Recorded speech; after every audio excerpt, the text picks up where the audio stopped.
Raiden Shogun, Plain of Euthymia. All character stories. Her Excellency, the almighty Narukami Ogosho, who promised the people of Inazuma an unchanging eternity.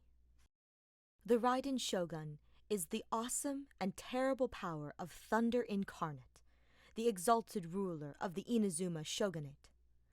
With the might of lightning at her disposal, she commits herself to the solitary pursuit of eternity.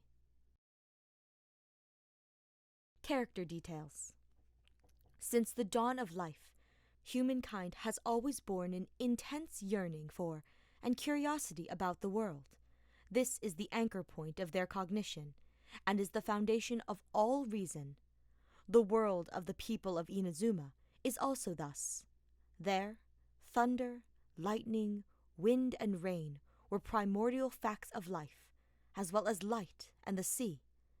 And the Raiden Shogun. Babes nestling in their mother's arms hear tales of the shogun's slaying of many gods and conquering of other races. When young men and women roam the islands, they see the gorge split asunder by a blade of lightning and the pale, still-standing bones of the giant snake. Soldiers take to the battlefield with glory to the shogun and her everlasting reign upon their lips. The people work in contentment and peace, knowing that the shogun and her loyal tri-commission are there. The great name of the Raiden Shogun has long shaken off the shackles of mere life, becoming the eternal traditional belief of Inazuma. People trust in this great name and its might, believing that their descendants shall witness the same sights, that the same faith will form the foundations of their inner worlds, and that this will pass on from generation to generation. This is the eternal paradise that the almighty shogun promised her people. Character Story 1. The true name of the Raiden Shogun is Raiden A. In her long road, she has witnessed the price that Inazuma has had to pay for progress over the hundreds and thousands of years. The happiest years of her life had passed her by, and those she once considered friends became her foes. In the end, she even lost the reason for which she had wielded her sword. Where there is progress, there must be loss. A believed that this was the ironclad rule of the world, with time as its merciless enforcer. The greatest and most prosperous nation of men collapsed overnight, and even that most ancient Liyue harbor would say farewell to its Geo-Archon. The winds of parting came whistling in from the outer edge of time, however resounding the Raiden Shogun's name, centuries later, millennia later. Someday, Inazuma would lose the protection of its deity. As a warrior, she was wary of all foes. Even if that enemy was a crisis as intangible as time's passage, she had to find a countermeasure, a weapon she could use to defeat it in time. Her answer? Eternity. Only eternity could freeze all things under the sky, make Inazuma truly deathless.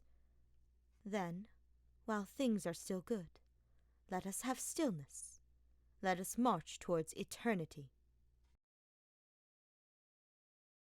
Character Story 2.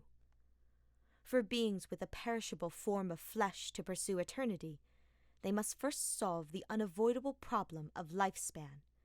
This limited time troubled A greatly, until one day, when a mysterious technique came before her eyes, as if by a stroke of fate. Using such techniques, one could create intricate puppets, indistinguishable from true life.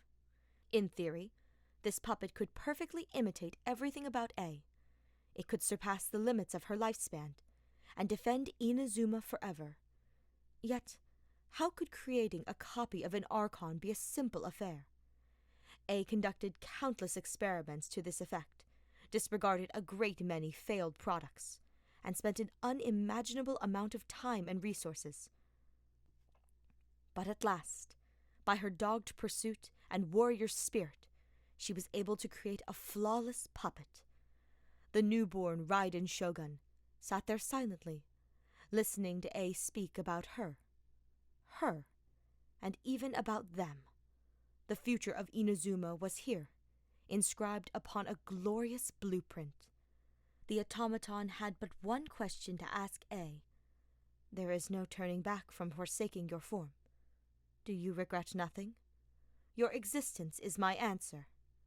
Then, A transferred her consciousness into her blade, and thus was born the plane of Euthymia. Character Story 3. Before Raiden, A became the shogun, she was a samurai, responsible for seeing that the previous shogun's orders were carried out. The previous Electro Archon, Raiden Makoto, was no great fighter, and the things A had charge over were mostly matters of warfare and slaughter. However, A also had moments of repose, away from battle, sitting with her friends under the sakura trees and playing karuta. Due to her character, A was always the most wooden player. She was never the final victor, nor did she ever have a taste of the prizes that the Kitsune Saiguu reserved for the winners. Thus, she poured the effort that she put into swordsmanship into karuta practice, often pestering Makoto or Mikoshi Chiyo to karuta matches, or spending much time by moonlight reading the poetry inscribed on the cards out loud. At last, the day came that under the sakura trees, A would defeat opponent after opponent. Even the mighty Tengu would be felled after a hard-fought battle, and thus was she crowned the champion. A let out a victorious whoop at her victory, only to be greeted by the sounds of her friends' laughter. Only then did she realize that she had lost her usual composure entirely, before snapping both arms back down and reverting to her usual cool facade. Of course, her friends did not intend to make sport of her. Indeed, they understood her character and the manner in which she had worked ever so hard to come out on top. As for the Kitsune Saiguu, oh, how amused she looked as she presented A with some pastries. I said it was a reward, yes, but it was simply some handmade cakes of mine. I didn't think that you would be so concerned about it, eh? Well then, enjoy the spoils of your victory to your heart's content. A was hardly one to be greedy for snacks, but as a samurai, she firmly believed that what she lost must be reclaimed. These pastries were more akin to a vindication of her desire to win. But it was not long before that cool demeanor of hers broke into a smile again. The cakes were lovely, just like the taste of victory. As for her clumsy attempt to hide that smile, one could only say that it was an entertaining sight all around for her friends. To this day, A often remembers that sakura tree. Even though she has not gone to see it in a long time, and even though no one sits under it anymore, she wishes that time might stop forever. Character Story 4. A still remembers the way in which Makoto greatly loved the scenery of Inazuma, its cuisine, and the stories of its people, and how she loved telling A all about it. Though they both understood the concept of erosion well, Makoto was unlike A, who worried about the future more often. Instead, Makoto's energies were focused on the present. It is precisely because we know that this scene is but a fleeting shadow that we should enjoy it all the more. Then, A could only smile wryly, realizing that she, the Kagemusha, was even more old-fashioned than the real Raiden Shogun. She thought to herself that she must learn to be more leisurely, just like Makoto. Yet, the times changed all too quickly, all but catching A off guard. Before she knew it, her hands already held the blade that the dying Raiden Makoto had passed on to her. This day, the Kagemusha was now the true Raiden Shogun. And it was on this day that A truly felt the agony of erosion. As time marched forward inexorably, even this blade, this sakura, all life on Inazuma would fade before her eyes. This was the foundation of Inazuma, and it was the thing that the Raiden Shogun must defend. If you look at it this way, thinking ahead is not meaningless. nor is it in vain arrogance. Having resolved herself, her life exceeded its mortal shell, and eternity descended upon the mortal plane. Character Story 5. One night, Raiden A entered a beautiful dreamscape while meditating. Here, there was nothing left between heaven and earth, but her, and a her that was akin to looking into a mirror. The automaton's voice flowed into her ears like a sigh. The eternity you resolved to establish in your heart has been shaken by the countless wishes of your people. Thus, you have become my enemy. Back when she was creating the puppet, A had considered all the hidden risks involved. She believed that anything was possible, including the worst-case scenario, in which she too would someday become a threat to eternity. But she had to press on. She had to reach eternity. This she would not permit to be stayed by any outside force.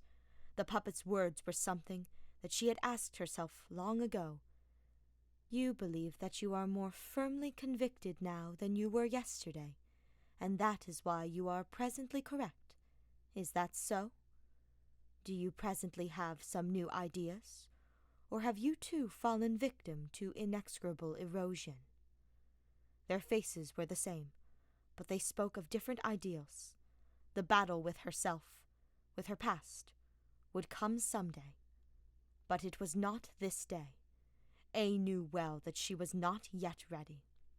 Her heart was clear, and she would have remained in that state. But hearing the cries of her people, she had to command her feet to stop. The sky above the mirror was no longer empty, and all about the silent halls she heard the cry of crows. Dawn was coming. The samurai must take up her sword. This dream was ever so real, and it too passed like a shadow. Musou Isshin. A sword that, once passed on, has accompanied A to this day.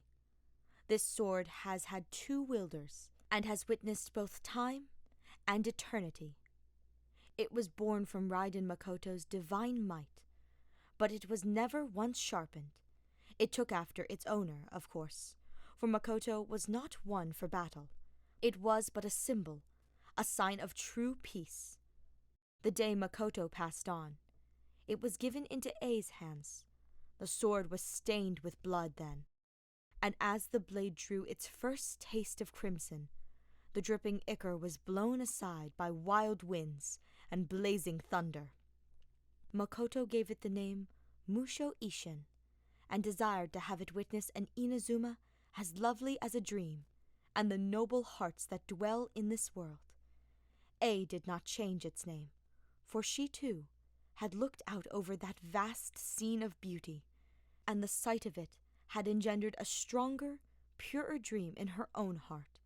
The aesthetic of lightning is precisely to capture that which is precious amidst fleeting transience. Gnosis. Before she came to dwell in the plane of Euthymia permanently, A was troubled for a time concerning where she might store her Gnosis. She no longer had any need of it, but such an important item could not simply be placed anywhere. She had initially intended to have it modified into an energy supply device, but no matter what she did, her techniques had no effect on the Gnosis at all. And that was when she thought of someone, the cunning and clever Yaimiko. She was not precisely someone to be trusted, but she was, in many ways, also A's best choice. Upon hearing this request, Miko could not help but joke. Aren't you afraid that I might just sell this off? You understand the value of a Gnosis. Even if you sold it, I trust that you would have exchanged it for something of equal value, and that is no easy price to pay. With someone of Yaimiko's character, it would be no surprise if she ever sold the Gnosis, yes, but she would not allow herself to lose out in any such exchange. Such, then, was the tacit agreement between the two old friends. Yaimiko understood A's intent, and took the precious Gnosis with a smile. "Well, this is your idea, not mine. Don't end up regretting this now."